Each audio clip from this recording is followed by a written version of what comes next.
Setiap hari, otak manusia dewasa mengambil sekitar 35.000 keputusan. Mulai dari merek kopi yang kamu minum pagi ini, hingga serial apa yang kamu beli di supermarket.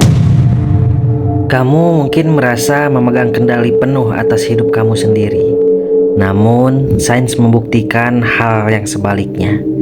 90% pilihan kamu sebenarnya sudah ditentukan oleh orang lain, bahkan sebelum kamu sempat berpikir. Ini bukan teori konspirasi tanpa dasar. Ini adalah taktik manipulasi psikologi nyata yang digunakan oleh perusahaan-perusahaan terbesar di dunia untuk menguras dompet kamu tanpa pernah kamu sadari. Dalam video ini, kita akan membongkar arsitektur manipulasi di balik dunia modern dan bagaimana cara kamu bisa merebut kembali kendali atas pikiran kamu sendiri. Mari kita mulai dengan eksperimen nyata yang paling sering menjebak kita saat bersantai di kafe atau menonton bioskop. Bayangkan, kamu dihadapkan pada dua pilihan ukuran kopi. Ukuran kecil seharga Rp30.000 dan ukuran besar seharga Rp70.000. Sebagian besar dari kita kemungkinan besar akan memilih ukuran kecil karena ingin lebih hemat.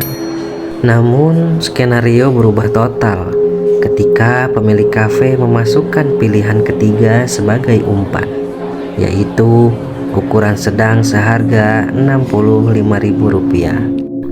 Secara psikologis, otak kamu langsung berhenti menghitung nilai murni dari kopi tersebut. Otak manusia hanya bisa membandingkan selisih harga. Melihat ukuran sedang dan besar hanya berbeda Rp5.000, otak kamu akan otomatis berpikir, sangat rugi jika membeli yang sedang. Lebih baik tambah sedikit uang untuk mendapatkan yang lebih besar. Selamat, kamu baru saja terjebak. Ukuran sedang sengaja diciptakan bukan untuk dijual, melainkan hanya sebagai umpan untuk memaksa kamu mengeluarkan uang Rp70.000. Padahal pada awalnya kamu hanya berniat menghabiskan Rp30.000. Trik kedua tidak memanipulasi angka, melainkan memanipulasi ruang fisik tempat kamu berjalan. Fenomena ini disebut transfer green, sebuah arsitektur manipulatif yang diterapkan di hampir seluruh pusat perbelanjaan modern di dunia. Pernahkah kamu pergi ke toko perabotan besar hanya untuk membeli satu barang kecil, seperti gantungan baju atau mangkuk? Namun saat pulang, kamu justru membawa satu keranjang penuh barang belanjaan lain. Itu sama sekali bukan kesalahan kamu. Desain interior toko tersebut sengaja dirancang menyerupai labirin satu arah. Kamu dipaksa melewati jalur meliak-liuk yang sangat panjang sebelum bisa mencapai ke kasir. Tujuannya sangat sederhana, agar mata kamu menangkap ratusan produk lain sepanjang perjalanan. Lebih jauh lagi, sadarkah kamu mengapa sebagian besar mal besar tidak memiliki jam dinding dan jendela luar? Gangguan waktu ini sengaja diciptakan agar otak kamu kehilangan orientasi waktu, merasa sangat rileks, dan terus berbelanja tanpa tahu bahwa hari sudah berganti malam. Sebagai kelompok usia yang menghabiskan rata-rata 3 hingga 5 jam sehari di depan layar telepon genggam, fakta ketiga ini adalah yang paling berbahaya karena langsung mengincar sistem saraf kamu.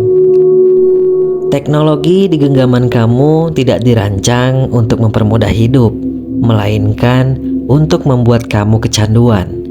Penemu fitur tarik layar untuk memperbaharui beranda mengaku bahwa sistem ini meniru mekanisme psikologi yang sama persis dengan mesin judi di kasino.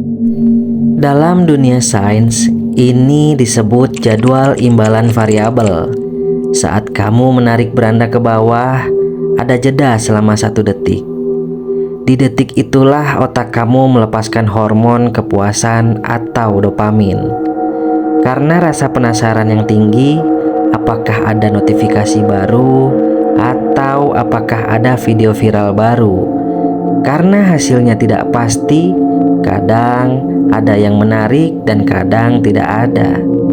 Otak kamu justru tertantang untuk terus mengulangnya tanpa henti.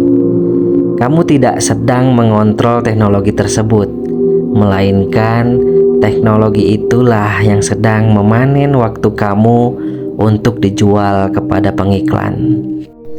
Pilihan hidup kita hari ini telah dibentuk oleh lingkungan, tata ruang, dan algoritma yang dirancang oleh tim psikolog terbaik dunia demi keuntungan perusahaan besar.